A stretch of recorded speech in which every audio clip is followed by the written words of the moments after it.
Kasi tulad niyan, sa 'di ba puro American car din doon. Kasi iba talaga ang comfort sir ng premium brands compared sa Toyota syempre maganda rin naman, Mitsubishi. Pero kaya nga sa American car kasi yung quality din niya, yung comfort iba. Yung safety, yung tama. Linyador. Yes sir. Merong seconds bago talaga sumipot. Saka may mga yung safety feature nga, may mga limp mode yan kapag may problem yung engine niya para hindi siya magkaroon ng further damage. Yun yung mga, kasi nga daming sensor niyan puro computer. So, may maliit na problem, sinasabi na niya agad sa'yo, mag-error na siya. Kaya yun yung wala sa ibang Oo. Kaya kumbaga mas talaga siya, mas advanced kaysa dun sa iba. Kaya in a way, yung iba kasing mechanic, akala nila pag ganun, sirain or hindi nila alam, mas okay ngayon kasi pag sinalpakan mo computer, alam mo na agad, mas mabilis mong ma-diagnose, alam mo agad yung papalitan na pyesa. Kahit kami, ako hindi naman ako mechanic, pag nabasa namin ganyang code, alam na namin yung problem, papapalitan na yun. Hindi yung sa iba, magta-trial and error ka pa, kasi nga walang sensor tatanggalin, bayad cuts, next na naman. Kung di ganun yung mekaniko nyo, makalahat na napalitan bago kaya pag diagnose, hindi naman pala yun ang problema. Ang problema nasa ibang bagay. Meron first owned, so ang mileage ito 37,000 lang. Low mileage siya. Naka-leather seats na. Madumi lang sir, pero automatic din po yan. So yan, yung medyo malapit dun sa bracket nyo po, dun sa budget bracket nyo. Yan. Tapos, pwede yung open sir, bukas po yan. Yan. So medyo fresh dun yung unit niya, madumi lang po. 37 lang yung mileage niya. Automatic na rin, taka sedan po siya. So ito yung mga natitira naming sedan na malapit dun sa budget nyo. Yung mga ganyan na ayusin.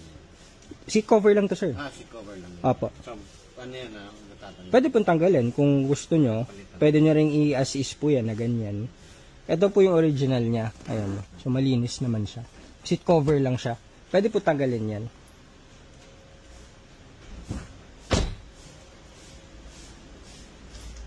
Yan, madumi lang po. Taka, syempre, ang advantage ng silver, hindi siya ganun kadumihin kapag, ito kasi matagal lang na So, syempre, step detail naman yan. Kasama po yun. And yung SOP checking.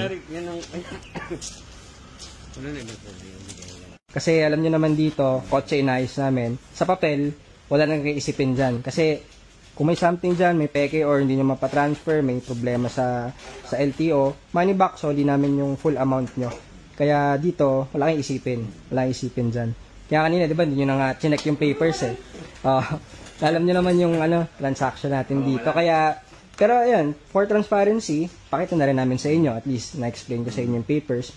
Pero, kaso man kung ano yan, soli namin yun. Kung may problem sa paperwork. Sa kami, HPG, LTO, lahat pinapa-verify namin. Kaya, ingat din kami lagi. Kasi syempre, dahil kami ang may alam sa mga ganyang paperworks. Kasi tulad nyo, as end user and buyer, hindi nyo naman kabisado yung paperworks Oo. Kaya tinatanong ko kung pag hinarang, alin ba dyan ang hinahanap. Kaya sa amin, ini-insure namin na kumpleto lahat ng papel, legal lahat, para yung sa inyo, gagamitin nyo na lang. Kung basta, pag may kasong problem sa, pag may kaso sa papers, sa ano man, soli namin yung full amount, walang kaso dun. Kaya guarantee namin yan. At least na-explain ko lang sa inyo. Malinaw Walang problema. Opo, yun. So, ito na yung invoice, sir. Iyan ako lang. Para pa print name, signature na lang po dito, sir. Ayan. Saan ba dito? Dito po, print name, signature po. Yan. Isang copy po tayo. Sir Agvin.